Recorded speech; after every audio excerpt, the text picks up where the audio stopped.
শুভেচ্ছা and স্বাগতম নতুন একটা ভিডিওতে। আমি জাহিদ হাসান, আপনারা দেখতেছেন বিডি ট্রাভেল থেরাপি। আর আজকে হচ্ছে চ্যাম্পিয়ন ট্রফির পর্ব 4। আজকে কথা বলবো নিউজিল্যান্ড টিমকে নিয়ে। এবারে চ্যাম্পিয়ন ট্রফিতে মানে হচ্ছে ইন্ডিয়ার পরে সবথেকে বেশি স্ট্রং বা শক্তিশালী টিম হচ্ছে এই নিউজিল্যান্ড। আমার মতে অস্ট্রেলিয়ার থেকেও বা ইংল্যান্ডের থেকেও নিউজিল্যান্ড টিম, এই টিমটা খুবই স্ট্রং বা খুবই শক্তিশালী। তো চলুন দেখি নিউজিল্যান্ড টিমের সম্ভাব্য একাদশ কি, আর হচ্ছে তাদের স্কোয়াড কারা কারা রয়েছে, তাদের বোলিং লাইন আপ কেমন, ব্যাটিং লাইন আপ কেমন। তাদের ব্যাটিং লাইন আপ বা সম্ভাব্য একাদশে রয়েছে William, David Conway, Kane Williamson, ড্যান্ড্রি Mitchell, Tom Latham, Glenn Phillips, Mitchell Bracewell, Mitchell Santner, then হচ্ছে Matt Henry, Lockie Ferguson, William, Rachin Ravindra, Jacob and Nathan Smith and Chapman. তো এখানে রাচিন রাবিন্দ্রা আসলে ওয়ান অফ দ্য বেস্ট খেলোয়াড় বর্তমানে যেই জেনারেশন আছে ওই জেনারেশনের মধ্যে। তবে রাচিন রাবিন্দ্রা কিছুদিন আগে পাকিস্তানের সাথে ম্যাচ খেলতে যে মাথায় চোট পেয়ে মাথা দিয়ে অনেক ব্লাড বের হয় বা অনেক ব্যথা পায়, সেক্ষেত্রে হয়তো রাচিন রাবিন্দ্রা এই চ্যাম্পিয়ন ট্রফি মিস করতে পারে। এটা শিওর না, এখনো অফিসিয়ালি কোনো কনফার্ম আসে নাই, বাট সম্ভাব্য ধারণা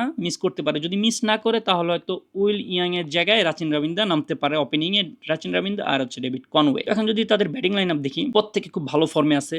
dandy Mitchell, David Conway, Tom Latham, Glenn Phillips তো ভালো ফর্মে রয়েছে। কেন উইলিয়ামসন তো মানে ওয়ান অফ দ্য বেস্ট খেলোয়াড় বলাই যায় বা বেস্ট ব্যাটসম্যান। তো সবাই খুবই ভালো ফর্মে রয়েছে।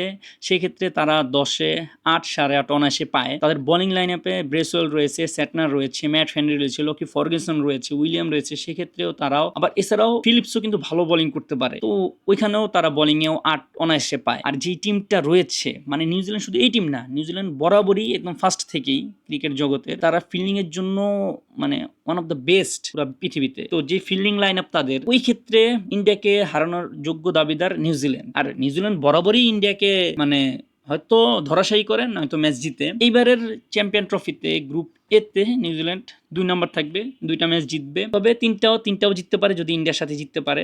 আর মূলত বাংলাদেশ নিউজিল্যান্ডের সাথে, বাংলাদেশ পাকিস্তানের সাথে নিউজিল্যান্ড অনায়াসে জিতবে। তো 2 নাম্বার থেকেই গ্রুপ শেষ করবে। সেমিফাইনাল হয়তো দেখ, সেমিফাইনালে কে দেখা যাক কার সাথে খেলে। তো আজকের ভিডিও এই ছিল, দেখা হবে পরবর্তী কোনো ভিডিওতে। ততক্ষণ সকলে ভালো থাকবেন, সুস্থ থাকবেন। আল্লাহ হাফেজ।